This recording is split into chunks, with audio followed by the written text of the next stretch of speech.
Selamat pagi, Bu dosen. Mohon maaf saya mengirim ini mungkin mepet ke hari H karena hari Sabtu saya tidak akan bisa mengikuti pembelajaran terakhir, tidak akan bisa presentasi dengan kelompok saya dikarenakan saya sedang sakit. Uh, Kemudian sistem perpustakaan. Nah, next, ini adalah anggota kelompok saya, Gede Putra Ibawa, nama saya, kemudian Fitri Melani, Ayu Darmayanti, Wulan Rizky, dan Farel Satria. Jadi, sistem perpustakaan merupakan sebuah platform yang didirikan oleh ITB Stikom Bali sebagai tempat pencarian buku dan penyimpanan data buku. Ini bisa kita cari jika kita memasuki ruangan perpustakaan di lantai 2. Aplikasi sistem informasi ini terdapat di komputer yang terletak di sebelah rak tas. Jadi sebelum ini adalah proses pertama yaitu penetapan BSC. Pada tahap ini kita akan memetakan balance scorecard dari sistem perpustakaan menjadi 3 dimensi, yaitu finance, customer, dan internal, di mana tiap dimensi memiliki tujuan yang berbeda-beda. Jadi bisa dilihat ini adalah BSC dari sistem informasi perpustakaan. Kemudian setelah itu kita akan pemetaan enterprise goal.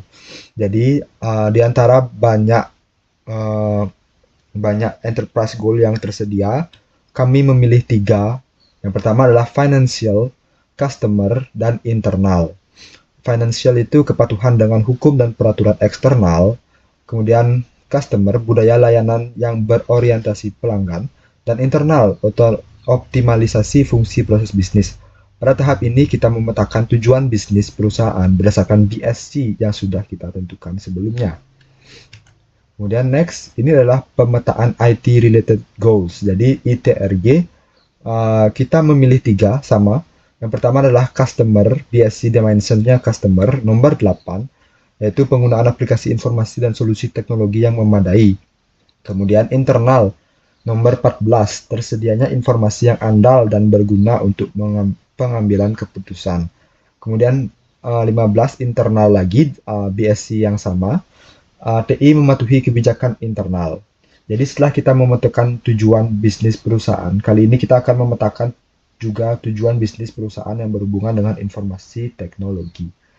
Kemudian next. Nah, hasil pemetaan enterprise goal dengan ITRG. Jadi ini adalah hasil pemetaan enterprise goal dengan ITRG yang sudah dipetakan dan dicari irisannya kita mendapatkan nomor 8. Kita mendapatkan di customer ada sekunder sama premier, kemudian internal ada sekunder-sekunder, kemudian nomor 15 yaitu sekunder 1. Jadi mungkin ini belum dipetakan, kita belum menghapus nilai-nilai yang sekunder. Jadi kalau kita mematuhi mematuhi aturan dari COVID itu sendiri, maka yang hanya digunakan adalah customer nomor 8, penggunaan aplikasi informasi dan solusi yang memadai. Next, nah hasil pemetaan enterprise goal dengan ITRG. Oh sorry, ini bukan, oke. Ya, ini salah. Ini harusnya hasil pemetaan domain COVID-5 dengan ITRG, salah tulis.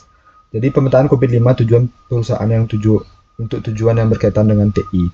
Jadi dari ITRG yang kita dapat memetakan banyak sekali domain-domain, dan dari sekian banyak domain, 32 domain, kita menggunakan 3 domain. Yang pertama adalah manajemen inovasi, manajemen kapasitas dan persediaan, dan DSS 03, manajemen masalah. Ini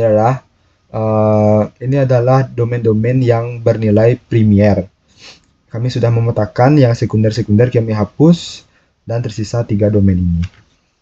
Nah, untuk pemetaan RACI, dalam RACI kita menentukan responden dan jumlah mereka sehingga dapat kita petakan dalam sebuah chart yang mendeskripsikan bagian mereka di setiap proses yang ada, sehingga auditor dapat memberikan kuesioner dengan tepat dan sesuai.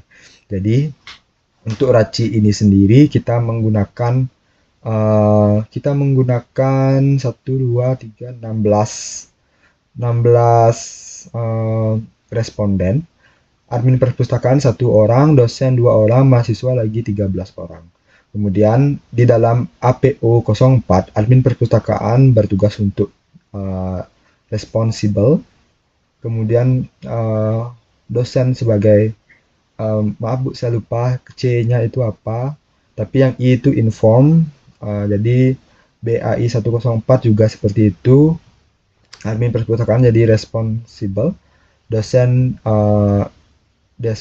inform, dan DSS 03 admin perpustakaan responsible dan mahasiswa inform. Nah, inilah contoh kuesioner yang telah ditulis oleh salah satu responden yang kami petakan. Yang kami minta tolong untuk mengisi kuesioner. Inilah contohnya sesuai pedoman yang ada di PowerPoint-nya Ibu. Kemudian inilah contoh rekapan kuesioner. Tabel di atas merupakan salah satu contoh rekapan hasil kuesioner dari proses APO 04 yang dimana terdiri dari 3 responden dan memiliki total dan rata-rata yang berbeda untuk setiap level pertanyaannya. Jadi, maaf Bu, saya bilang jadi untuk APO 01 untuk level 0 kita dapat 90%, level 1 kita dapat 98%, level 2 kita dapat rata-rata 90%, level 3 90%, level 4 90%, dan level 5 90%. Sama contoh rekapan kuesioner dari DSS 03 yang dimana terdiri dari 2 responden dan memiliki total dan rata-rata berbeda untuk setiap level pertanyaannya. Jadi untuk DSS 03 di level 0 kita mendapatkan 92%, level 1 97, level 2 83, level 3 95, level 4 94, dan level 5 94%. Sama BAI 102 kita mendapatkan 2 responden dengan level 0 89%, level 1 91, level 2 90, level 3 90, level 4 90, dan level 5 90. Nah, jadi dari tabel di atas merupakan salah satu contoh pengolahan kuesioner proses APO 04 yang menampilkan tingkat kapabilitas yang didapat dari rekapan sebelumnya dan juga gap yang ada di dalam proses tersebut. Jadi untuk ini jadi kita menginputkan level-levelnya, rata-ratanya, dan kita mendapatkan semua fully. Dan karena as is-nya juga level 5, maka gap-nya adalah 0. Kemudian next, sama dengan DSS 03, kita menginputkan nilai rata-ratanya, kita mendapatkan fully semua dari level 0 sampai level 5. Kemudian gap yang kita dapatkan tetap 0 karena as if-nya adalah 55%. Kemudian last one ada BAI 102, kita mendapatkan nilai seperti ini, semuanya adalah fully. Kemudian kriterianya adalah largely, maka gap-nya adalah 0. Ini adalah gap kapabilitas. Inilah rekapan dari 3 domain yang kita pakai digunakan untuk mencari kesimpulan dari audit sistem informasi ini. Tapi tabel di atas merupakan contoh kapabilitas dari pengolahan data yang menunjukkan total keseluruhan proses yang ada. Jadi dari BAI 104, APO 04, dan DSS 03 mendapatkan gap 0. Ini adalah hasil rekapannya sesuai dengan template yang Ibu gunakan, yang kita gunakan. Kemudian, nah inilah rekomendasi yang kita sarankan untuk aplikasi perpustakaan tahap 1. Tabel di atas merupakan salah satu contoh rekomendasi proses APO 04 yang mendeskripsikan secara singkat proses tersebut dan juga rekomendasi menurut hasil analisis kami. Jadi, proses perbaikan tata kelola TI, kita hanya mendapatkan yang tahap 1 yang panjang. Pihak perpustakaan diharapkan untuk berinovasi lagi dari sisi manajemen buku dan kejelasan sistem perpustakaan, sehingga mahasiswa mengetahui apa manfaat baik dari perpustakaan. Ini adalah manajemen inovasi. Kemudian manajemen kapasitas dan persediaan. Rekomendasi yang kami berikan adalah pihak perpustakaan bisa lebih memperbanyak kapasitas dan persediaan buku dikarenakan dunia teknologi sangatlah cepat berkembang. Next one, ya, yang terakhir adalah DSS 03, yaitu manajemen masalah.